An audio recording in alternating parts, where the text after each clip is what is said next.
Hi everyone, I'm Rachel and welcome back to the Fertility Method webinar week, where today I'm going to be discussing unexplained infertility and is it really unexplained? So the chances are that lots of you have been told that you have the most frustrating diagnosis ever, unexplained infertility. However, what does that actually mean? Surely in this day and age, medical science is so advanced, we're able to work out why someone can't conceive. I was diagnosed with this 8 years ago before I had my son, and I remember thinking, why can't someone just work out what is wrong with me? And eventually they did. It took 3 years and 3 rounds of IVF, but we got there in the end. Well, guess what? We can often explain unexplained infertility. It just takes a little bit more time, effort, and often a little bit of financial support, normally more than the fantastic NHS can offer. Even some private clinics will not push to investigate your fertility issues further because often they can bypass the issue with IVF or ICSI. And many women who don't actually need IVF or ICSI end up undergoing it. I'm not saying that's the case for everyone. There's definitely scenarios where IVF really is the only option, but generally a lot of women go through for fertility treatment without having the correct investigations done first. So I'm going to use a recent example of a patient in my acupuncture clinic. She had been through 4 failed rounds of IVF. She'd been told there was nothing wrong with both her and her partner and that they just needed to keep trying. Another really frustrating phase. Aside from the financial impact that this had already had on them, can you imagine the emotional impact, the state of mind that she was in when she came to see me? She was desperate, she was emotionally drained, they were skint and totally fed up. So we worked together over 6 months and we discovered that her partner had high levels of something called sperm DNA fragmentation, and we'll talk about that on Friday, and that she had always had one particular symptom of endometriosis, which was namely long and heavy periods. But that was it. So we managed to get her booked in for a procedure on her private healthcare called a laparoscopy. We didn't mention fertility, we just went down the gynecology route. Private insurance companies tend not to treat fertility generally. So she had the laparoscopy and lo and behold, she was riddled with endometriosis. It was removed along with her appendix, which was also riddled with endometriosis. And remember, she had no symptoms of this. So she recovered well, and we then decided to test her DHEA, as often this can be low in patients that have endometriosis, and it did come back low. So we referred her to a fertility clinic that will prescribe DHEA and monitor, and 2 months later she was pregnant naturally. So you can imagine her elation after 4 failed rounds of IVF, that just doing the correct investigations really enabled her to work out what the problem was. So can you imagine if those investigations had been completed first, before the fertility clinic even mentioned IVF? Imagine how much money and heartache she would have saved. So this is just one example of many women that come through my clinic door on a daily basis. And whilst I often sort of refer patients to private clinics for more testing or arrange for the testing to be done ourselves if we can, most women would agree that paying out in the short term is much cheaper and much less emotionally draining than repeated unsuccessful IVF attempts. So let's talk about some of those issues that can often be behind unexplained infertility. So first of all, egg quality, and this is the only thing that you can't measure. There's no test for egg quality. So how do you know whether egg quality is an issue? There's a few key rules. So generally, if you're over 35, if you've got endometriosis, or if you have polycystic ovarian syndrome, then you need to be supplementing with the right supplements to optimize the eggs that you have. You also need to be making lifestyle choices that really support good egg quality. If we can't test it, then we need to do everything we can to optimise it. And if you've had an IVF cycle and had lower numbers of mature eggs collected, or before they're fertilised, the eggs perish, then generally you can assume that your egg quality may be poorer. So to start with, having a full panel of hormones checked, which we discussed earlier in the week when we talked about female fertility tests, this can really give you an idea of whether your hormones will be impacting your egg quality. So I'd also like to really recommend reading a book called It Starts With the Egg by Rebecca Fett. Just hold that up there so you can see it. It's packed full of evidence-based information about how to improve your egg quality. Don't let any fertility doctor tell you there's nothing you can do about egg quality. Sperm health we'll discuss more on Friday when we talk about male factor fertility. However, I will say that recent evidence shows that sperm health is much more important for a healthy pregnancy than previously thought.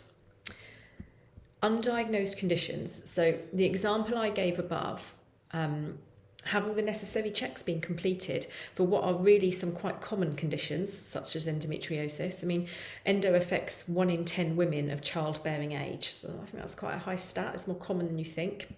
Often it presents with no symptoms or very mild symptoms, such as lower back pain, leg pain. You might have some pain on sex or emptying your bowels, or heavy periods. So many women are told if their periods are heavy, by heavy I mean like flooding and going through super tampons too quickly. Women are told that's just normal, or just go on the pill, that's just normal. I always advise my clients to listen to their gut, as the majority of my patients who are later diagnosed with endometriosis say that they always knew something wasn't right, or that the menstrual cycle was just too heavy or painful to be considered normal. Another condition, which is often underdiagnosed, is polycystic ovarian syndrome. So there's actually 4 different types of polycystic ovaries, and they all present slightly differently. So you can have the hormonal profile that accompanies polycystic ovary syndrome without any actual cysts on your ovaries, but your egg quality can still be compromised because of that hormonal profile. So this hormonal profile can lay bare so much about what is going on behind the scenes. However, often GPs are reluctant to test a full range of hormones, and fertility clinics will only tend to look at the relevant ones for fertility treatment, such as follicle stimulating hormone, or AMH. You can really tell so much from a hormone profile.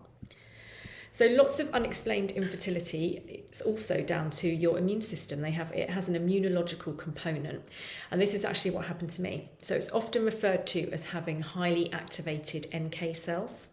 So if you've never had a positive pregnancy test naturally, or you've had repeated early losses or repeated unsuccessful IVF attempts, then I'd definitely be looking at the possibility of your immune system being involved. So an overactive immune system stops the body from allowing an embryo to either implant or from progressing into the second trimester of pregnancy.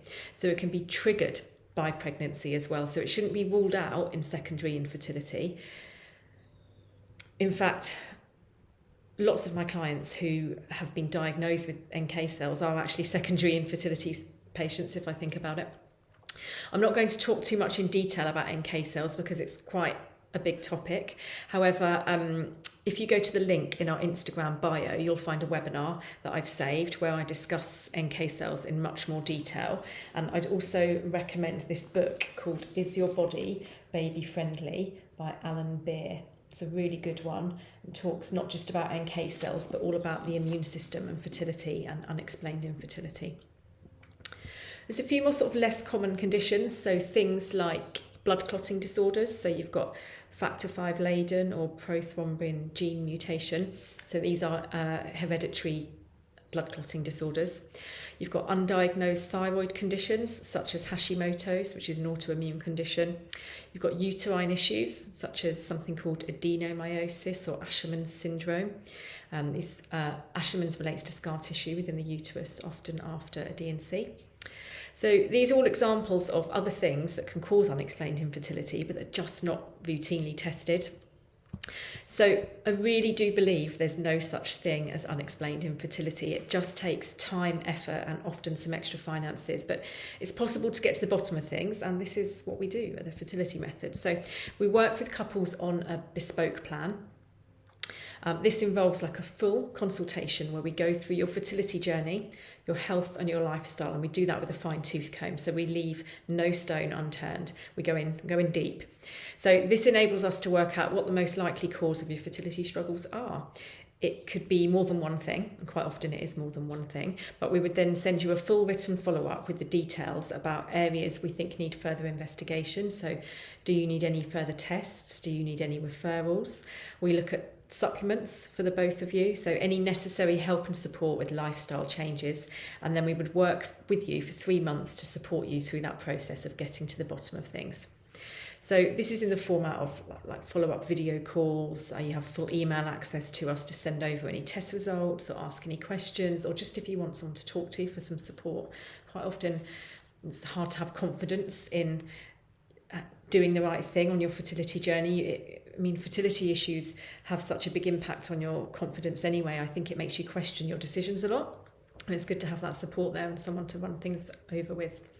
So really do look at all areas, and we prioritise where you need to spend your time and your money to put you in the best possible position for a happy, healthy pregnancy, whether that's naturally or through fertility treatment. So let's face it, no one has an infinite supply of money or time.